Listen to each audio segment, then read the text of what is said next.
The Nerdcast Empire is on the air for Wednesday, March the 5th, 2025. It is your midweek edition of the Nerdcast News Report. I'm Matt in the studio. Great to have you along with us on this Wednesday morning and pretty light news day on this Wednesday. We got a few things to chat about on today's edition of the Nerdcast News Report. But again, no real breaking news stories. It feels like we're just kind of in that in-between for almost all of these industries where we've got big news on the horizon, but right now is kind of a lull in the news cycle. But we'll get you caught up on some of the things maybe you missed out on and preview some things coming up ahead here on today's edition. Joining me in studio on this Wednesday morning is Mike. Mike, how's it going? It's going. We have made it to Wednesday. We are well into this week, and even though there may not be any huge stories, some interesting stuff to talk about, and why not get onto it? Yeah, we can jump right into this, and just a couple programming reminders and announcements. We will be taking a short break from the Nerdcast News Report. We will be our next edition of the Nerdcast News Report will be 1 week from today. That is next Wednesday, March the 12th. So plan ahead, and of course, when we do come your way next week, we will be an hour different if you are not in the United States because of the time change. So schedule, plan ahead. Of course, I'm posting the link of the Discord. This is a good way to sell the Discord. Please join the Discord because you'll be able to see exactly when our show airs in your time zone. You don't have to do any math. It is all done for you on Discord. So make sure you jump into that. We will be with you on Sunday for another edition of the Hard Rock Empire. It'll come your way at 3 p.m. Eastern Daylight Time. Again, the time change here in the U.S. on Sunday. So, again, plan accordingly. Join the Discord. You won't have to guess as to when our show is going to air on Sunday. Looking forward to that music of February the 21st coming up this week. So that's kind of a programming reminder before we jump into the news stories today. But we'll jump on in to our first news topic of the day. And I think right now with Nintendo, it does kind of feel like we're just treading water at this point while we're waiting for the big Switch 2 announcements to come next month. But nevertheless, Mario Day is coming up, and it will end up happening before we rejoin you for the Nerdcast News Reports. I figured today was as good a day to talk a little bit about it because we do have a couple of events that have been announced from Nintendo. One is another event for Mario Kart 8 Deluxe, which has got to be creeping up there as far as the most milked games in the Nintendo sphere, although it is still a lot of fun. So, no shame to that. Also, Nintendo's also offering a Nintendo Switch Online membership as part of the challenge, as part of Mario Day, as a 14-day free trial. So if you've been on the fence to trying out Switch Online, and definitely encourage that, this is a good time to jump in. But, it's kind of a strange time for Nintendo. Obviously, we just had Pokemon Day with some relatively big announcements there. And, of course, the Nintendo Direct will be coming up in the beginning of April. And we know there's going to be big announcements there. So it does kind of feel like, we're going to do a little bit for Mario Day, but it does kind of feel like we're not really looking at any huge announcements coming our way next week. You don't expect that, do you? I assume not, unless they decide now's the time to go ahead and make some sort of announcement of something that will be on the Switch 2 Mario related, because people assume that we're probably due for another 3D Mario game at some point. The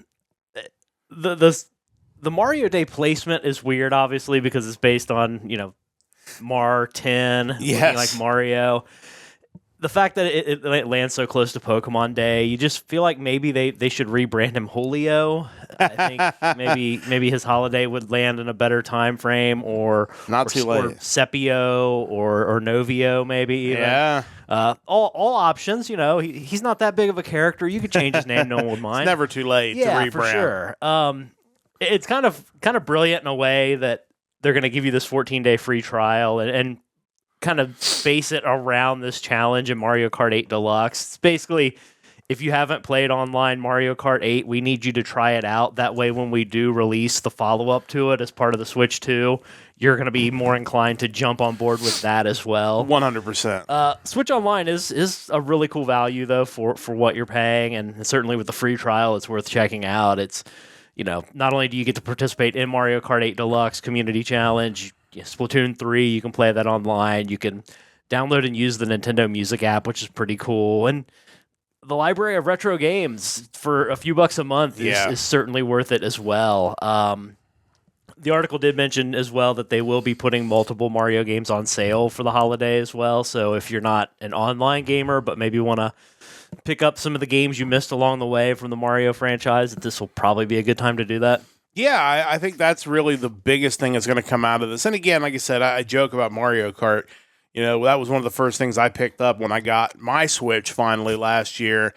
And like I said, it's a blast. Like, the one thing that they have figured out with these multiplayer Mario games, whether it's Mario Kart or Mario Party, Smash Brothers, like these games just have such a replay value, really unlike just about anything else, that you can not only play the current version, which, to say that this is a current version, has been around forever.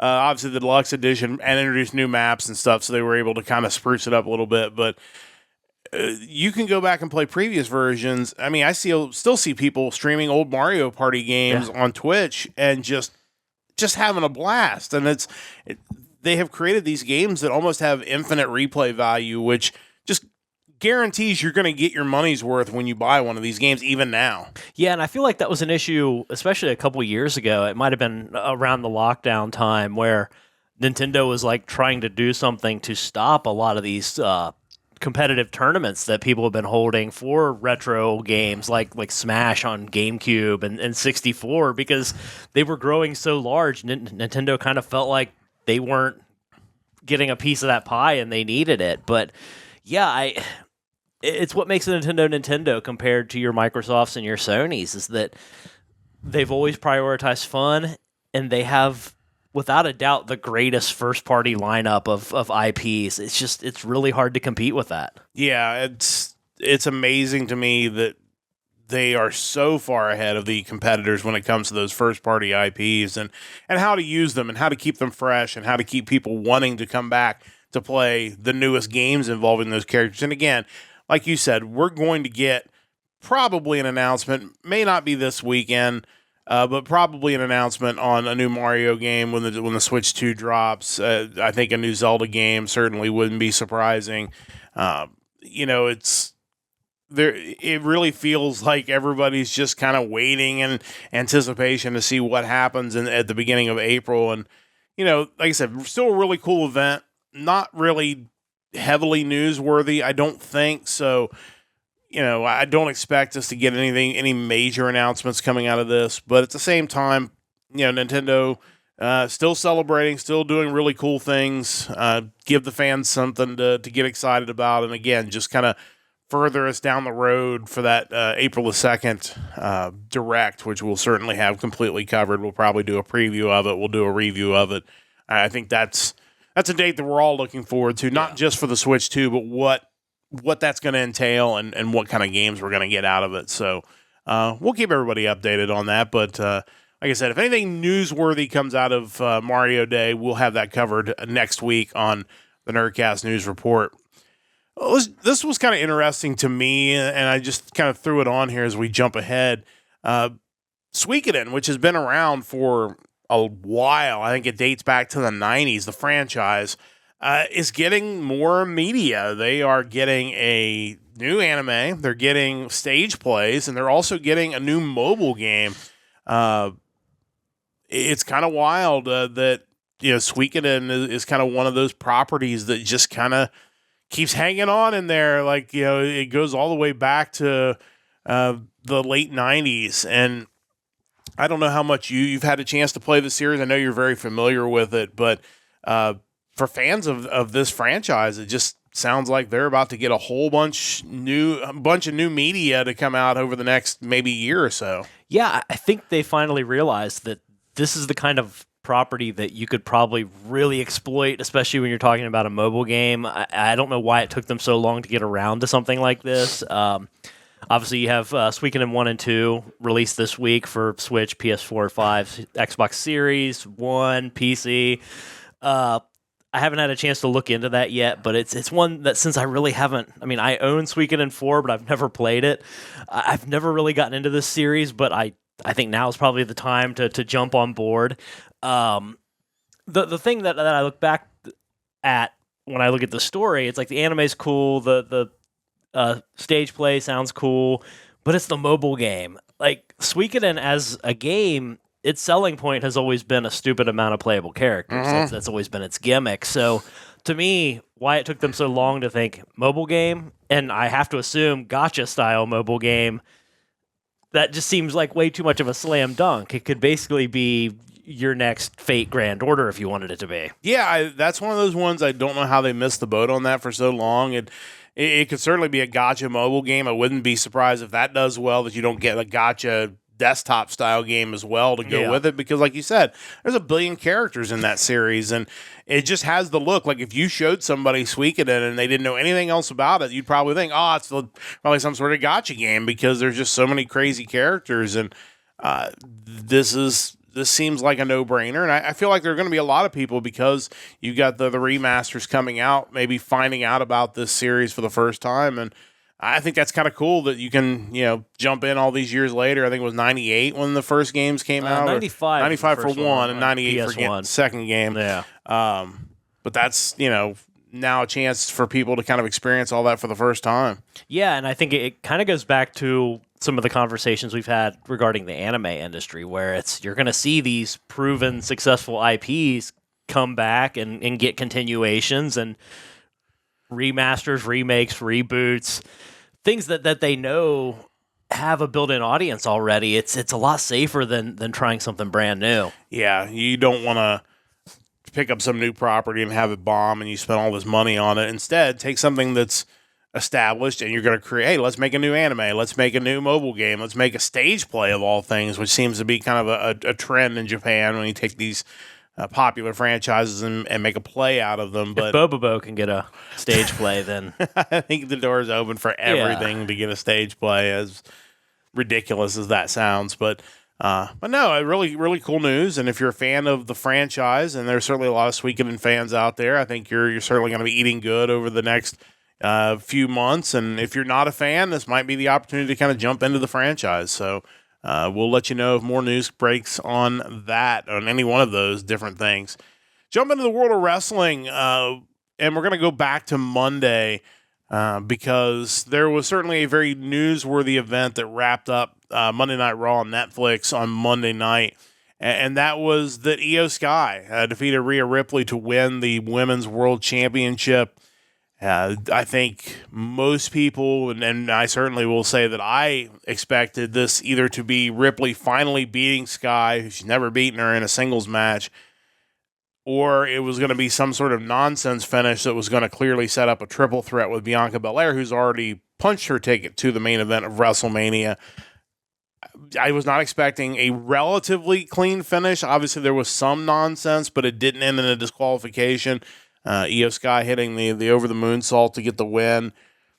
I'm a little surprised by this, but at the same time, it's very clear that the current administration of WWE thinks very highly, and rightfully so, of Iyo Sky. Everybody knows they're high on Ripley and Belair, but I think this is going to give her an opportunity to kind of get that WrestleMania spotlight as well, and what I still think is going to end up as a triple threat match.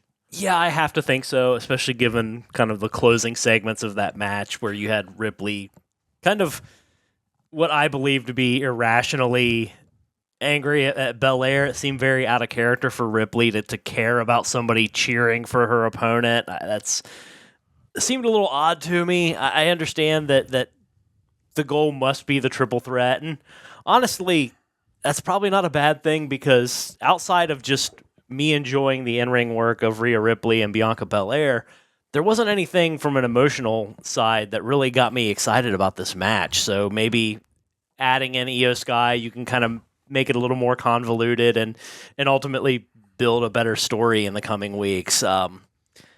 We'll see. I still kind of assume that Ripley's going to come out of all this with the title, so we'll see what they do with that. I feel like, and I know people are maybe more harsh than what I'm going to say about this whole situation, but it does feel like because of the feud with Liv Morgan that felt like it was never going to end, but in the end benefited Liv Morgan and kind of elevated her to a different level.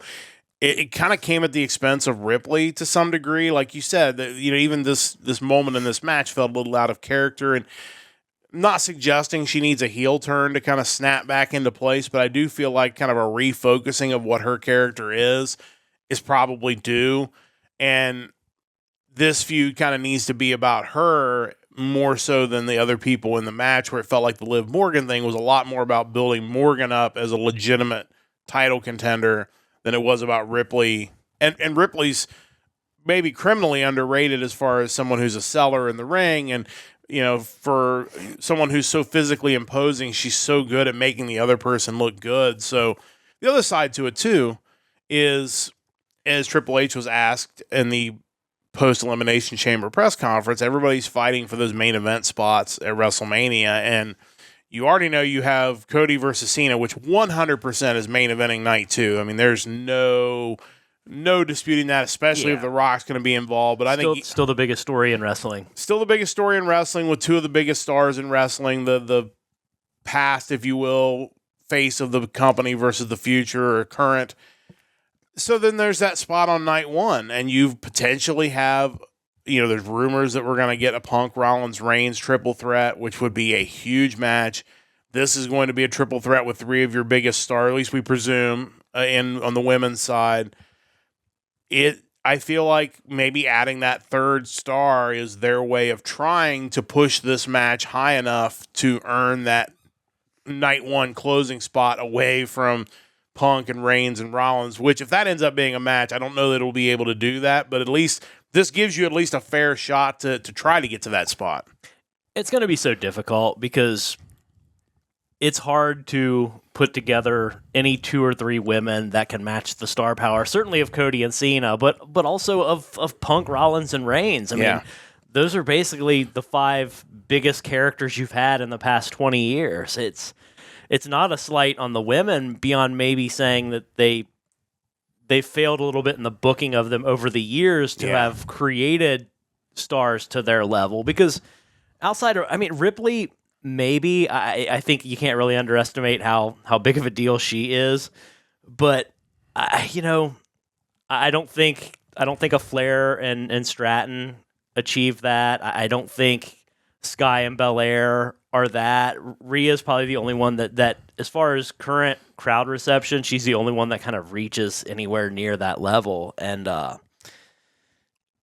it's going to be really tough to keep Punk out of the main event if this is the match you set up. Yeah, and, we'll talk a little bit about it in the Empire Express, but just to kind of tease that, Punk just cuts the scathing promo to open Raw that just everybody, including Cena and The Rock, and there are only a handful of people in the business today, and maybe ever, that can move the audience with their words the way that Punk does. Now, he's great in the ring as well, but his ability to sell you on something you didn't even know you wanted is on a totally different level than really anybody. And the fact that somewhere down the road, he's already kind of started doing it, he's going to be in the Performance Center teaching your up-and-coming wrestlers how to do that. Yeah.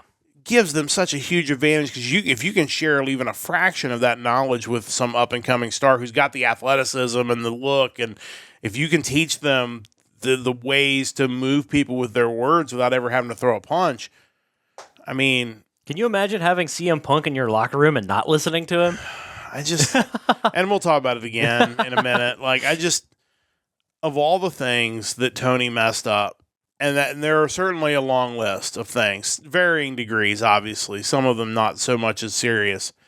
The desire to not make Punk happy and somehow end up siding with people who have a fraction of the talent and a fraction of the charisma. It's mind blowing, because this guy literally was bringing in Dynamite Plus ratings for a Saturday night show, which is the black hole of television. Yeah. People were tuning in because they wanted to see CM Punk's show. And now he's on WWE programming and is must-see every time he's on television. All they have to do is promise you he's going to open the show or he's going to be on at 9 or 10 o'clock. And you have to watch because you don't know what he's going to say. And he's in a company now where he can say the things that are needed to advance a storyline or move a match without hurting people's feelings and worrying about somebody going to Triple H and being we presume. I mean, we hope that he doesn't cut The Rock a little too well, yeah, if there's anybody who has that ego, it would be The Rock for sure. But, even Drew McIntyre made the comment on the other side that, like, hey, I said some really terrible things about Punk and he just took it. He didn't get, sad and take his ball and go home. Like he fired it right back. And, that's the business. You have to be able to do that kind of stuff and not take it personally, because if you don't, your storytelling isn't believable and nobody's going to care about what you do in the ring. I mean, Punk has always had the ability to talk, but I think within this current structure in WWE, it's all the more important because you basically have the two supervillains of your biggest story who aren't around very often.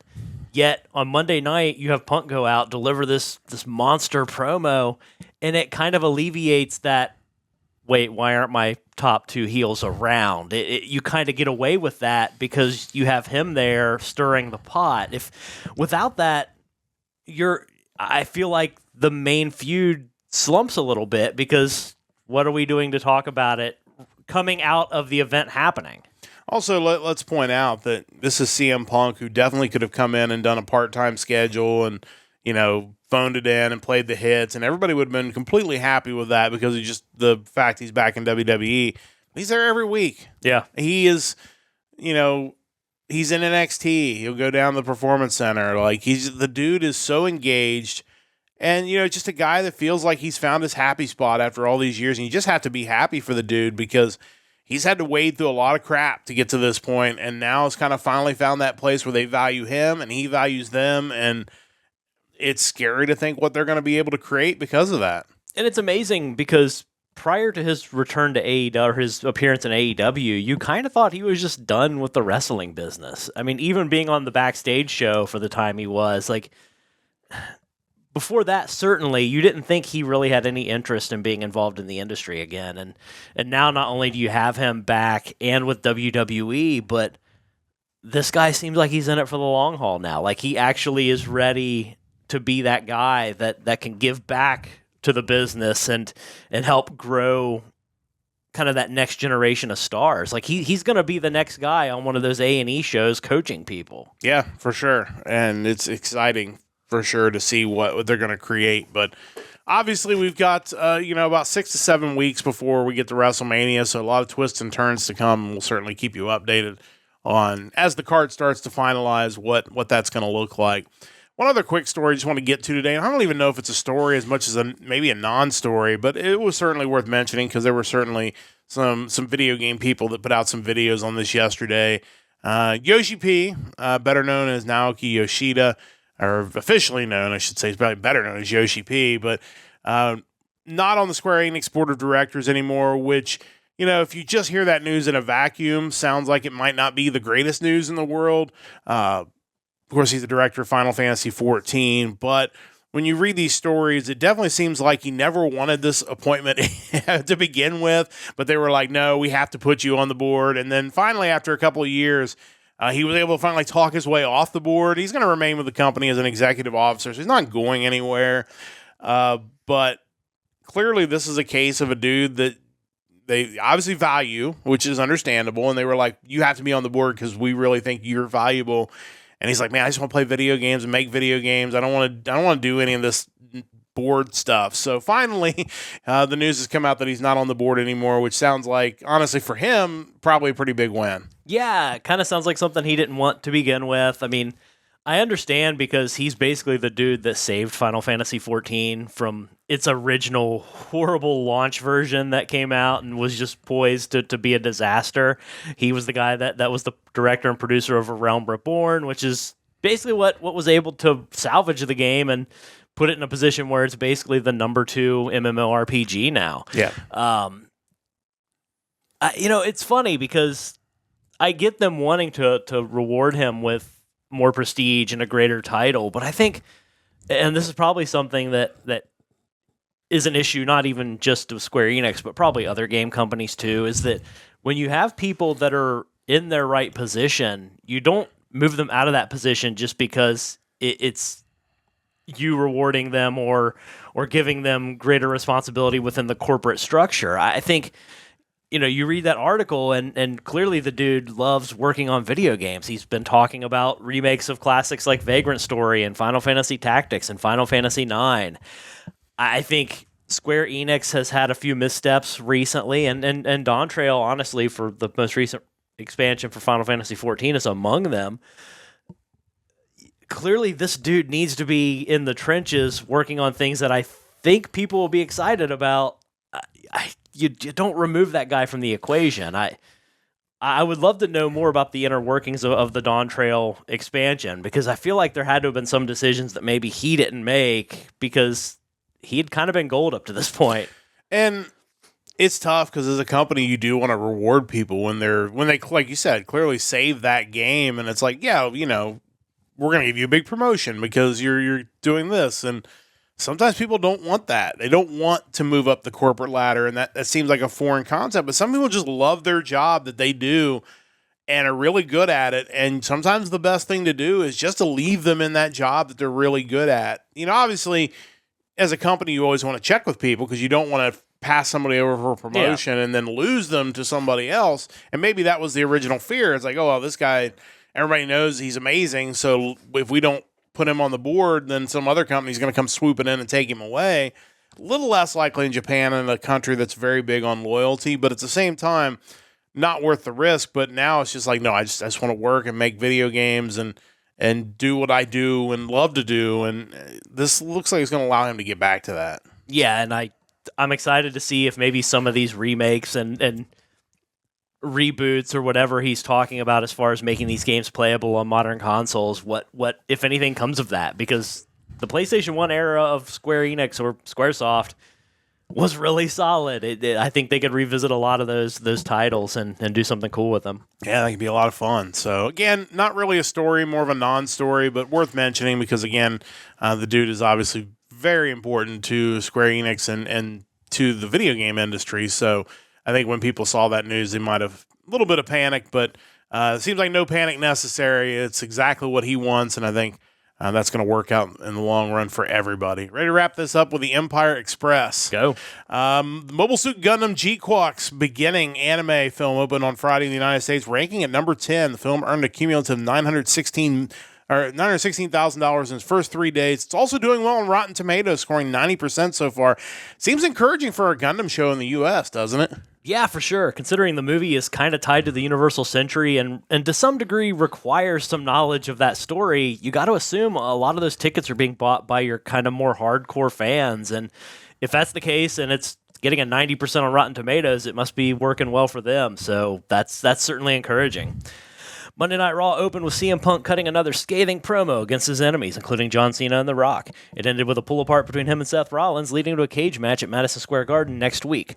Still stunning that AEW messed up so badly with Punk. I mean, you just talked about it. Yes. To me, of all the things, and there's a long list, the fact that you had CM Punk, who wanted nothing to do with WWE ever again, motivated and with some authority backstage, and you just let that dude walk out of the company and go to WWE and be the model citizen and basically drive their programming is, if AEW fails somewhere down the road, that's got to be at the top of the list of the reasons why. The Offspring has announced a summer 2025 tour with Jimmy Eat World and Newfound Glory. This includes a date on July 25th in Cincinnati. Is that a show you would be interested in?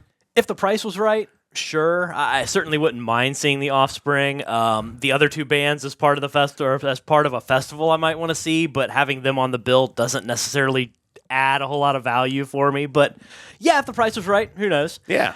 On NXT TV last night, Shawn Spears won his biggest WWE championship in his career when he defeated Tony D'Angelo to win the NXT North American title. Are you happy for Spears? Yeah, I think it's really awesome to see. Obviously, I love Tony D, love the family, but for Spears, again, another dude that went to AEW, had kind of a brief run where he was doing something important with Cody, and then just was kind of not doing anything at all to come back into the company and be made a champion. Really his most important championship he's ever won in WWE. Got to be happy for the dude. Finally, Iron Maiden vocalist Bruce Dickinson announced his first extensive North American solo tour in almost 30 years, starting on August 22nd. Tours in support of his current studio album, The Mandrake Project. A little surprised to see him touring solo. Not really. He seems to be the kind of guy that likes to keep busy and doesn't seem to be slowing down at his age.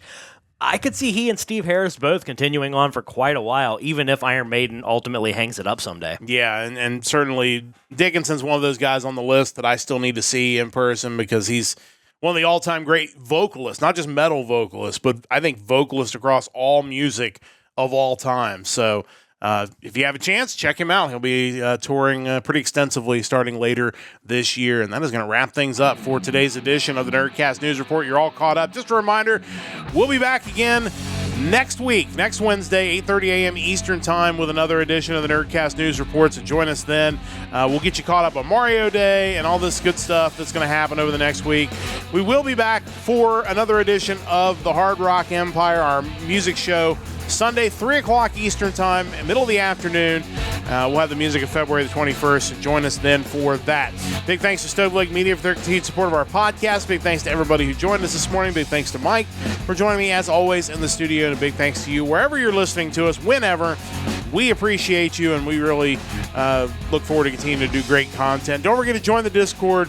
That's where we're going to post, really, where everything happens in the Discord. But that's going to wrap things up. We'll be back with you on Sunday at 3 o'clock Eastern for another episode of the Hard Rock Empire. Until then, don't forget to join the Empire, the Nerdcast Empire.